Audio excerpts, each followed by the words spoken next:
Muy buenas, queridos alumnos. Vamos a ver la segunda parte de Cosmovisión. Veíamos en la clase pasada que Cosmovisión viene de cómo vemos el cosmos o la creación.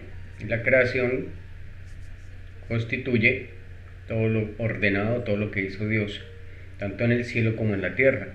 Es decir, que contiene la creación celestial, que son los ángeles, serafines y querubines que están en el cielo, y también toda la naturaleza que vemos, es decir, nuestro cosmos, las estrellas, los cuerpos celestes, planetas y todo lo que hay dentro de la Tierra.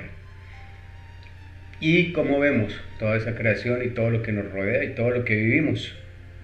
Entonces, desde pequeños hemos tenido principios, valores, hemos tenido unas raíces religiosas, políticas y culturales que forman una visión o unas presunciones que yo doy por verdad, aunque no lo sean, y eso forma una visión completa, global, del mundo en el que yo vivo.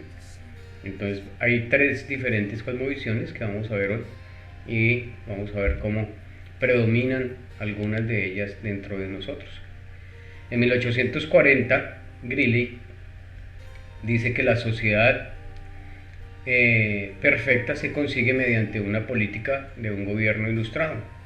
En 1864 el presidente Johnson dice que a través de la política puede conseguir esto, la eliminación de la pobreza, y comienzan en Estados Unidos a trabajar por la eliminación de esa pobreza que hasta el día de hoy no se ha podido. Muchos cristianos se le implanta el pensamiento que los pobres son problema del Estado, es decir, que según esta cosmovisión, que la política es la respuesta, que un gobierno ilustrado, que un gobierno que sea educado, que traiga justicia, puede eliminar la pobreza y ve a los pobres como bocas que alimentar.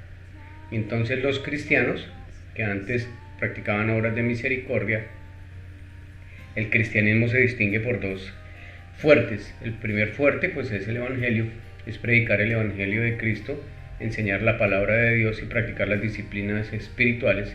Pero la segunda es practicar la misericordia, es decir, ayudar a los necesitados. Pero cuando Johnson implanta esto que se riega por todo el mundo como una doctrina, entonces los cristianismos reducen a un sentimiento de piedad lo que son las obras de misericordia y se le deja al Estado todos los problemas económicos y las necesidades de las personas. Vamos a ver una palabra que es cultura, que viene del latín cultus, que quiere decir culto, y es el modelo de pensamiento reflejado en el arte, la música, en el modo de ser que nace de las creencias de una sociedad, ejemplo la cultura latinoamericana, la anglosajona, la hindú, la japonesa, etc. Es una cultura, una manera de hacer y ver las cosas y ver el mundo de acuerdo a donde hemos nacido, de acuerdo a lo que se le rinde culto en el lugar que hemos nacido y de todo lo que influye en nosotros. Entonces, de acuerdo a las creencias que tiene una persona, así es su vida. Por eso países que se han fundado sobre el cristianismo son países prósperos donde se hacen las cosas excelentes. Uno de los ejemplos pues, es Suiza, otro es Alemania, donde la cultura del cristianismo o de la cultura del reino de Dios se implantó a partir de la Reforma, y son países con un alto nivel cultural, con educación y con un alto nivel de vida y de excelencia. Pero otros países, por ejemplo la India, donde se cree que todo es Dios, donde se cree que se reencarna y que lo espiritual es lo importante y desechan lo material, pues viven en la pobreza, viven en un desorden terrible, y las mujeres son despreciadas y las castas pobres también. Entonces, de acuerdo a lo que nosotros rendimos culto, a lo que creemos, así mismo nosotros vivimos. Colosenses 2.8 dice: mirad que nadie os engañe por medio de filosofías y huecas sutilezas, según las transgresiones de los hombres, conforme a los rudimentos del mundo y no según Cristo. Entonces aquí hay una advertencia de no dejarnos llevar por la filosofía y huecas sutilezas. Entonces la filosofía, ¿qué quiere decir esa palabra? Está compuesta de dos, que es filos, que es amor, y Sofía, que es sabiduría. Entonces significaría literalmente amor a la sabiduría, pero ¿a cuál sabiduría? La filosofía nace de una mente caída y principalmente la madre de la filosofía es Grecia, y el espíritu de Grecia opera sobre toda la ciencia y sobre todo los conocimientos humanos. Entonces esta filosofía a la que se hace referencia aquí en esta palabra, ¿sí? De no os dejáis engañar por filosofías y huecas sutilezas, es mentalidad o sabiduría humana y amor a esa sabiduría humana. La sabiduría humana la define la Biblia como si fuera basura ante Dios. Por eso Pablo dice que todo lo que él era y todo lo que él sabía y tenía, siendo el fariseo de fariseos y de la escuela de Gamaliel, que era un excelente profesor rabino de su época, lo tenía por basura, porque así mismo llama el Señor en el Antiguo Testamento al conocimiento humano. El conocimiento humano es como basura, o incluso en una Biblia católica, es la Biblia latinoamericana, dice que la sabiduría del hombre es como estiércol ante la sabiduría de Dios. Entonces por eso dice aquí el Señor en Colosenses que no nos dejemos engañar por medio de filosofías huecas, sutilezas, según las tradiciones de los hombres. O sea, que no sigamos las tradiciones humanas, sino que conforme a los rudimentos del mundo, sino según en Cristo, debemos de seguir a Cristo, y no los rudimentos del mundo y las tradiciones de los hombres. Aquí echaríamos abajo pues muchas religiones que se siguen en las tradiciones humanas y rudimentos del mundo y no el reino de los cielos.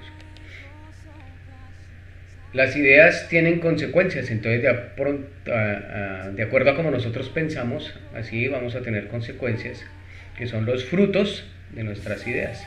Entonces aquí hemos representado las ideas y nuestra vida como un arbolito. El árbol se nutre generalmente de la raíz y depende mucho del abono, depende mucho de los nutrientes que hay en el suelo y del agua, de estar en un buen terreno para poder crecer. Por eso la Biblia dice que el hombre prudente es como un hombre junto a un río de aguas vivas. Entonces aquí las raíces son el sistema de creencias, o sea que nosotros partimos y nuestra vida se mueve y se alimenta y se nutre de acuerdo a lo que nosotros creemos, de acuerdo a la cosmovisión que tenemos, lo que hay en nuestra mente y en nuestro corazón. Esas creencias se traducen en valores, que es el tronco. A través del tronco sube la salvia del árbol, es decir, que se transmite todo eso que yo creo, a lo que yo le tengo fe, a lo que yo le rindo culto, lo que es mi cultura, se traduce en unos valores, pero a veces en antivalores, y eso da como consecuencia unas ramas, es decir, un comportamiento. Yo me comporto de acuerdo a los valores o antivalores que hay en mi vida y a un sistema de creencias. Entonces, por ejemplo, aprendimos de nuestros padres a creer muchas cosas que de pronto no son ciertas. Yo les contaba en clase que, por ejemplo, mi madre, en lugar de hacer fila, ella llegaba, le hacía la charla a alguien y se colaba. Cuando yo llegué a San Sebastián y tenía que ir a Bancolombia o cualquier otro banco y había mucha fila, miraba a ver si había adelantico alguien que yo conociera para también colarme. Entonces es un sistema de valores y unas creencias de que da por sentado que si lo que yo hago no es malo, pues está bien y que Dios no tiene problema con esas cosas. Pero cosas tan sutiles como esa, como colarse en la fila, como pasar un semáforo en rojo, como sobornar a nuestras autoridades, han nacido de un sistema de creencias, de antivalores, y nosotros en tanto tenemos un comportamiento probablemente errado y no acorde al reino de los cielos. Y el problema es que eso va a tener frutos o consecuencias. Entonces los frutos son los que nosotros vemos, y la Biblia dice que un árbol bueno no puede tener frutos malos, y un árbol malo puede tener frutos buenos. En los frutos conocemos, ¿sí? Y los frutos son las consecuencias. Entonces, si de pronto nos está yendo mal en algún área de nuestra vida, debemos revisar todo esto. Generalmente la psicología, la medicina y la ciencia, Grecia, es decir, esta filosofía nos da respuestas hasta dónde, hasta las consecuencias. Por ejemplo, al antisocial pues lo meten a la cárcel, entonces están castigando la consecuencia. La psicología como tal trata, y las ciencias humanísticas, el comportamiento del hombre, pero no se le está trabajando ni los valores ni sistemas de creencias, y por eso ha sido un fracaso. Por eso no se ha podido acabar la pobreza del mundo como lo esperaba el presidente Johnson. Por eso las cosas están al revés. Por eso el coronavirus ahora nos ha puesto en jaque, porque tenemos un sistema de creencias y valores que giran alrededor de una economía capitalista o comunista, que ya vamos a ver dónde se encuentran esas políticas, pero que no dan solución a nuestra vida, definitivamente ninguna de las dos corrientes. Las ideas, ¿cómo se propagan? Pues a través de la cultura.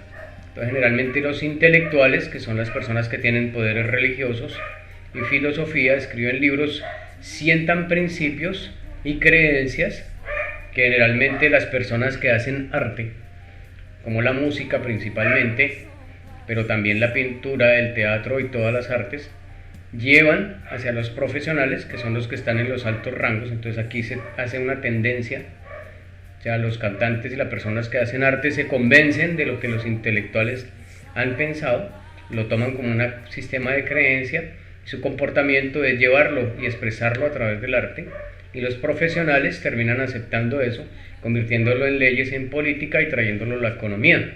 Entonces ya los presidentes de las naciones, el Congreso, el Senado, alcaldes, gobernadores, luchan por convertir en leyes estas ideas que nacieron en los intelectuales, que pasaron en el arte. Hoy en día estamos escuchando una música, sobre todo el reggaetón, que está llena de antivalores y que aprecia muchísimo a la muerte y no a la vida. Y eso es lo que estamos viendo también en las leyes.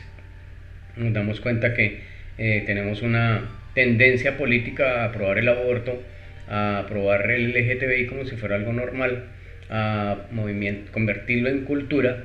Aquí una aclaración: el LGTBI, las personas que practican el pecado, pues Dios las ama y nosotros las debemos amar, ¿sí? Las debemos tolerar, pero no podemos aceptar ese comportamiento que nace de unos antivalores y que nace de unas creencias cerradas y de una mentira. Entonces ahí está el punto, ¿no?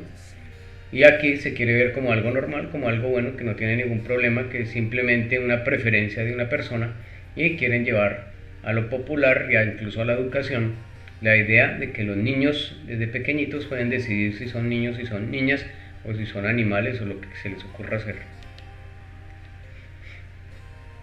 El naturalismo, materialismo, comunismo es la primera tendencia o la primera cosmovisión que opera en el mundo.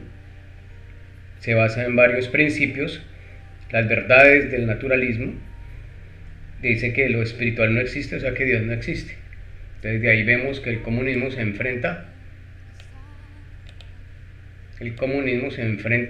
a Dios. Dice que Dios no existe, que debemos desterrar de la conciencia del hombre a Dios, que Dios creó al hombre, que tenía una necesidad de echarle la culpa a alguien de todo, y entonces creó a Dios, que todo lo espiritual no existe, que lo que existe es la materia, que la evolución de la materia ha creado el cosmos, que todo lo que nosotros vemos, ¿sí? La cosmovisión de ello es que todo es materia, que es cierto todo lo que se puede llevar a ensayo y someter a la prueba, al método científico, y que el resto no existe.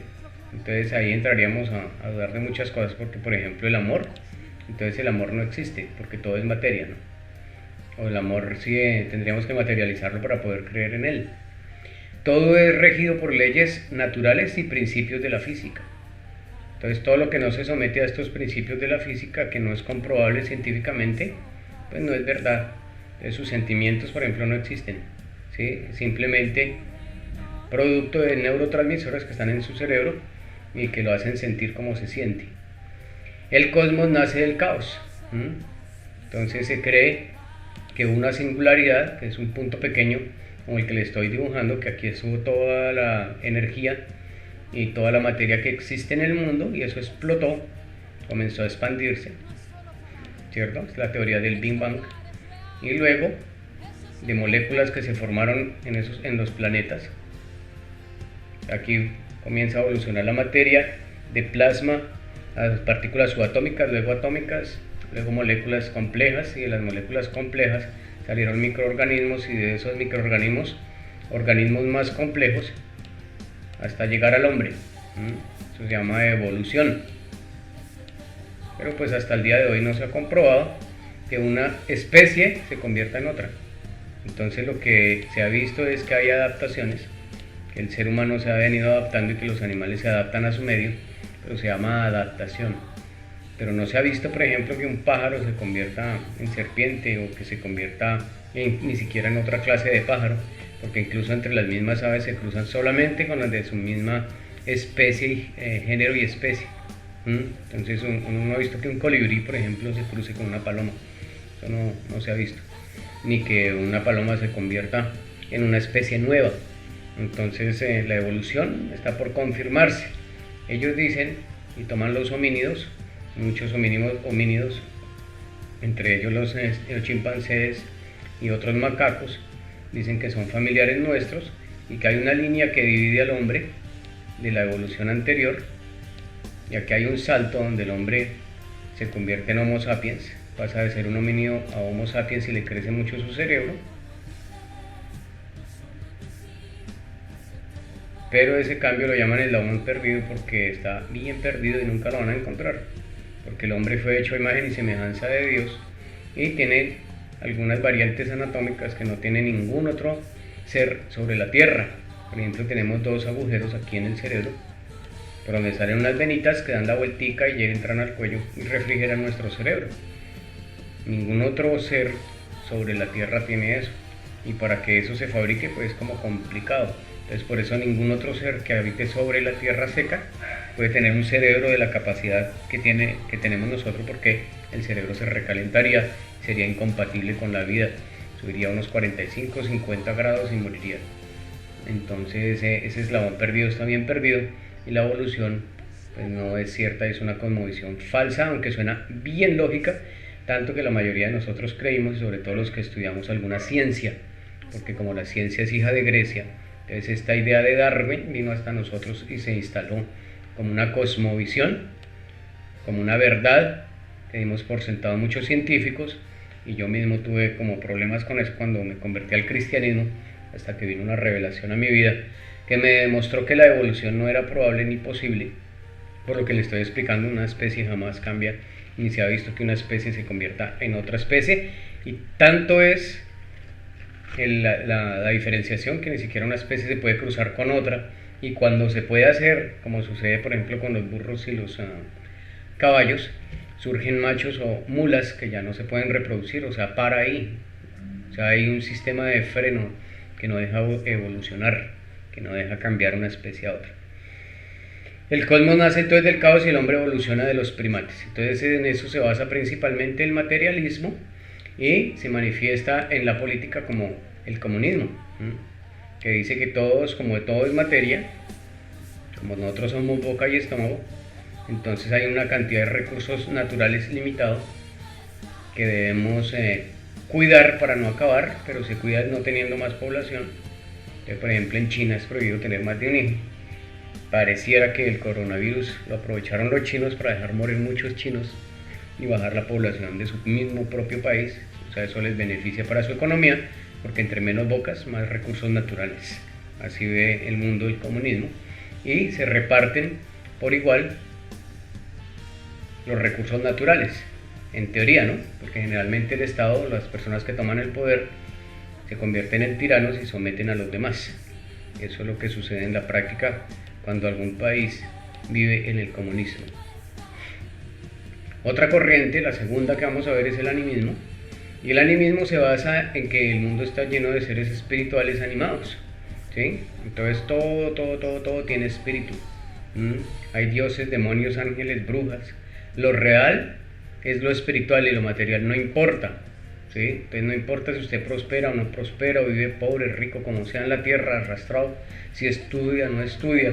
Lo importante es lo que han dicho esos seres espirituales que usted es. Entonces los dioses, ¿sí? Los dioses que circundan y que están en todas partes son los que deciden y toman decisiones por el ser humano. Los espíritus habitan en todo, están en los árboles, en las rocas y en todas las cosas. Y aquí se ve una nueva tendencia, que es la nueva era, donde se habla del panteísmo, es decir, que todo es Dios. Entonces, animismo predomina en Asia, África e India. Entonces, por ejemplo, en la India, como todo es Dios, entonces se venera a las vacas, se venera a los animales, se venera a la naturaleza, pero se desprecia, por ejemplo, a las mujeres, a los niños y a las personas de castas pobres, porque como dije, los dioses decidieron que ellos fueran así, entonces es imposible que ellos salgan de así, de esa situación, y es un castigo que Dios ha puesto, los dioses han puesto sobre ellos. Entonces, por ejemplo, alguno de ustedes se portó muy bien, ha sido muy bueno en esta vida, ha elevado su nivel espiritual. Ellos creen que nosotros tenemos chakras, porque como somos espíritu, entonces nuestro cuerpo están localizados partes espirituales llamados chakras, y si nosotros elevamos toda nuestra energía de los chakras inferiores, que son por ejemplo los sexuales, hasta nuestros chakras superiores, que son los que están en nuestra mente y que comunican con el cosmos y con los espíritus, entonces usted va a reencarnar en hombre, ¿sí? Y si fue un hombre pobre, pues puede reencarnar de pronto después en un hombre que va a ser más próspero y educado. Y si sigue esa corriente, después de 268 reencarnaciones, va a desarrollar su Cristo interno. Dicen que Cristo está dentro de todos nosotros y que todos los seres humanos tienen un Cristo interno, y vamos a llegar a ser como Jesús, como Mahoma, como Gandhi y como todas las almas grandes, dicen ellos, ¿no? Entonces va uno como creciendo, pero necesita como 268 reencarnaciones para llegar a ser un espíritu superior. La nueva era es la tendencia más fuerte y que se combina incluso con religiones como el catolicismo hoy en día. La tercera cosmovisión es el teísmo bíblico y está basado en la palabra de Dios y que hay un creador. Entonces existe un solo Dios creador de lo espiritual, pero también de lo físico. Entonces hay dos creaciones, la creación celestial y la creación adánica. La creación celestial fue cuando fue hecho, por ejemplo, los querubines, serafines, ¿cierto? Y la creación física es la creación adánica, o sea, comienza con Génesis 1, cuando la tierra estaba desordenada, vacía, Dios la organiza, pone todo en la tierra y en el cosmos preparado para poner a un ser humano. Entonces nosotros creemos que hay un Dios que sostiene todo el universo, incluido lo espiritual y lo físico, y que pensó en el hombre y puso aliento de vida en él, y el hombre fue un ser viviente. Entonces el hombre es tanto espiritual como físico, que vivimos en un universo tanto espiritual como físico, que nos relacionamos con ese creador que hizo todo el universo a través de nuestro espíritu, ¿cierto? Y que nuestro cuerpo nos hace legal en lo físico, y pues tenemos que tener una mayordomía sobre los recursos naturales y todo lo que Dios hizo. Entonces esta cosmovisión es la verdad. Los cristianos creemos que esta es la verdad, y la realidad es tanto física entonces como espiritual. El universo fue creado y depende de su creador.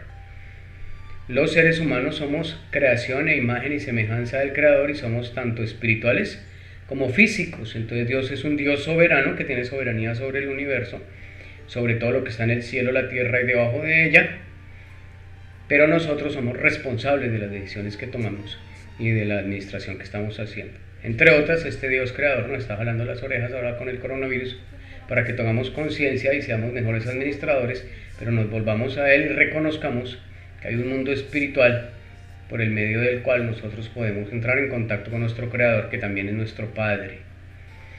Las corrientes religiosas que se consideran teístas bíblicas son el judaísmo, el cristianismo y el islam. Creemos en un solo Dios y somos afines a esa cosmovisión de un Dios creador. No todos tienen revelación del Mesías ni del Espíritu Santo, ni una comunicación con papá, ni que somos imagen y semejanza de él, pero todas estas tres religiones coinciden que hay un solo Dios, o sea, somos monoteístas, y que ese Dios es creador y que hizo tanto lo espiritual como lo físico. En las culturas generalmente se combinan las cosmovisiones, aunque predomina alguna de ellas. Entonces, por ejemplo, en Colombia tenemos un sancocho sabroso, ¿sí? Porque los indígenas tenían una cosmovisión anímica, una cosmovisión de acá, que todo era espíritus, le rendían culto al sol y a la luna, a Chiachue, y hay muchos mitos y leyendas sobre esa espiritualidad. Luego llega, se supone, que un teísmo bíblico, pero un teísmo bíblico dañado y combinado con lo primero que vimos, con el naturalismo y el materialismo, que es el catolicismo. El catolicismo se forma o comienza un proceso de formación desde el año 313, que Constantino comienza, une el Imperio Romano con la iglesia de Constantinopla, una ciudad que él mismo llamó así en honor a su propio nombre.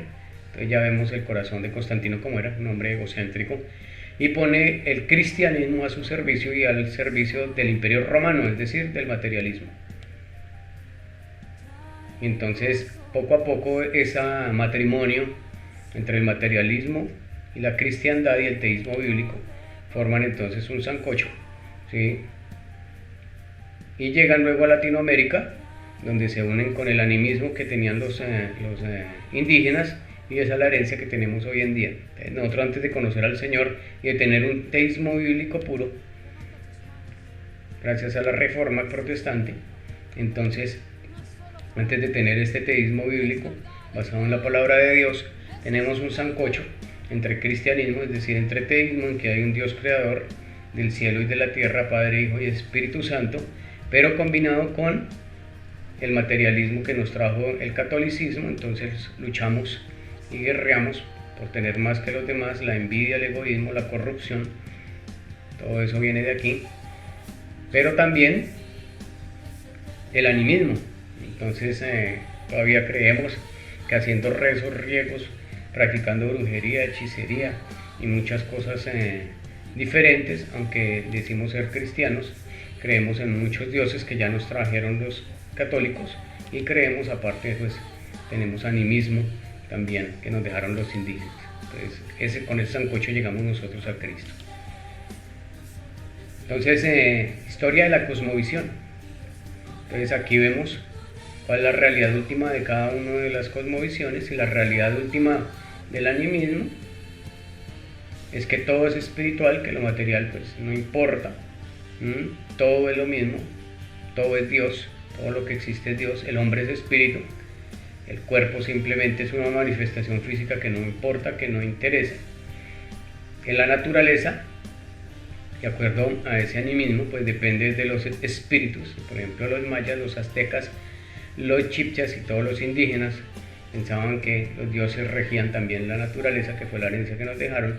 Y la historia es una historia cíclica y repetitiva en círculos, donde uno nace, muere, uno nace, crece, se desarrolla espiritualmente, y a medida que crece espiritualmente, pues va reencarnando en seres con más alta espiritualidad. El teísmo bíblico, vamos a dejarlo de últimas. El secularismo, vimos el animismo. El secularismo dice eso de tener una idea de Dios, es mejor cuestionarla. Eso lo inventó el hombre. Dios no existe. La naturaleza es lo que existe, lo que podemos ver, sentir, tocar y someter a pruebas científicas es lo que existe. El hombre es un consumidor, entonces es boca y estómago. Y estamos en un mundo finito, ¿sí? Encerrados en la Tierra, donde los recursos naturales son finitos, y cuando superemos los 8.000 millones de habitantes, pues ya no hay recursos naturales para todos. Entonces incluso es bueno bajar la población humana, disminuir esos estómagos y esas bocas. Puede ser mediante un virus, bombas o lo que sea, o planificación familiar, y entonces los recursos naturales nos van a alcanzar un poquito más.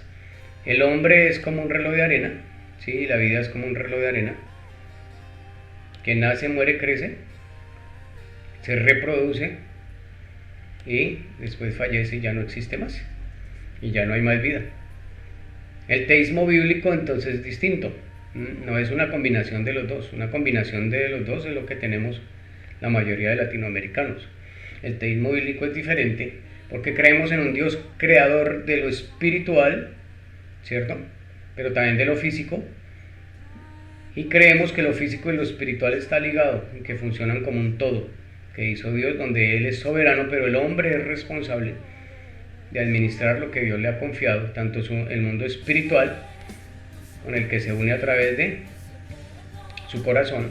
A través del corazón entiende el mundo espiritual y se comunica con su creador y su padre. Eso hace que su mente sea transformada a la mente original, como fuimos diseñados a imagen y semejanza de Dios, y su cuerpo lo hace presente en la tierra, donde administra y hace las veces de mayordomo de los recursos naturales que Dios le dio. Estos recursos naturales también los hizo Dios y no se acabarán, porque Dios ha prometido que Él es nuestro proveedor, y estos recursos naturales no se van a acabar, no importa cuántos seamos en la tierra, siempre van a alcanzar. Un día iremos al cielo, a la Nueva Jerusalén, pero mientras tanto ejercemos nuestra mayordomía y la gran comisión en la tierra. Entonces la iglesia tiene la gran comisión de extenderse y ser luz para las naciones y para el mundo. Entonces esta sería la cosmovisión o el teísmo bíblico. ¿Cómo se da la propagación de las ideas? Entonces la propagación de las ideas es de manera horizontal, es decir, las ideas viajan alrededor del mundo de una zona a otra. Y vertical, las ideas se difunden a las culturas a través de las clases sociales. Entonces un poco a través de las clases sociales o vertical sería lo que veíamos. Entonces la gente que se dedica al pensamiento, a la religión, a la filosofía, crean ideas que pasan a la cultura del arte y a través del arte a los profesionales que crean las leyes y definitivamente al pueblo. Pero también de una manera horizontal, o sea, como hoy vemos las redes sociales a través del mundo, y a través del mundo de la Facebook, a través de Instagram, a través de correos electrónicos, WhatsApp, etcétera, viajan todas las ideas, ¿cierto? A través del internet usted puede encontrar cantidad de cosas de lo que piensa el mundo, desde un teísmo bíblico hasta el mismo satanismo, y en una forma horizontal. Entonces también se propagan esas ideas. Entonces horizontal y vertical. Y temporal, las ideas pasan de una generación a otra, de los padres a los hijos, de los hijos a los hijos de los hijos, y de generación en generación, como ha sido costumbre, ¿sí? Aquí en el pueblo de Israel, en el Islam, y ahora entre nosotros los cristianos. Nosotros debemos propagar nuestras ideas a nuestras generaciones, pero también a todas las clases sociales, y debemos infundir en el mundo, en los intelectuales. Estamos llamados a llevar el reino de los cielos, ¿cierto? A la religión, a la filosofía, pero también al arte, pero también a la política y a la economía, y también a las universidades, para impactar el mundo con la luz de Cristo. Entonces las ideas y la cosmovisión bíblica deben llegar al mundo a través de nosotros mismos. ¿Cómo? Horizontal, ¿cierto? A través de redes sociales y usando todo lo que Dios nos ha dado. Vertical, implantándonos en todas las esferas de la cultura. Y temporal, a través de nuestras generaciones. Romanos 12:2. Entonces dice: no os conforméis a este siglo, sino transformaos por medio de la renovación de vuestro entendimiento, para que comprobéis cuál sea la buena voluntad de Dios, agradable y perfecta. Entonces aquí queda la pregunta, para que reflexionemos en nuestra casa, y vamos a hacer un ensayo, de máximo una hojita, me la van a enviar a donde puedan, al WhatsApp o a mi correo, para revisarlo. O sea, esa es la tarea de hoy, de cómo se relaciona este pasaje bíblico que nos dice que no nos conformemos a este siglo, que también se traduciría como mundo. O sea, no debemos ni conformarnos al siglo que estamos viviendo, al tiempo que estamos viviendo, pero tampoco a lo que nos rodea, al mundo que nos rodea y a sus filosofías, que era lo que nos decía la palabra, que era lo que nos decía, ni a las filosofías ni a huecas sutilezas, sino que la palabra nos dice que más bien debemos ser transformados por medio de la renovación. ¿De qué? De nuestro entendimiento, o sea, de nuestra mente, de nuestra manera de pensar, de lo que tenemos aquí, de nuestras ideas. ¿Para qué? Para comprobar la buena voluntad de Dios, agradable y perfecta. Entonces quiero que, de acuerdo a lo que hemos estudiado hoy, usted analice en su vida cómo opera este versículo en la cosmovisión bíblica y las tres cosmovisiones que vimos. Entonces usted va a hacer un ensayo y va a decir, bueno, la cosmovisión del mundo es esto, la cosmovisión anímica, la teísta, ¿cierto? Y por eso Dios me dice que debo transformarme por medio de la renovación del entendimiento. ¿Y qué significa eso para usted? ¿Listo? Entonces, la próxima clase continuaremos mirando cómo podemos transformar la sociedad a través de esa cosmovisión. Dios me los bendiga.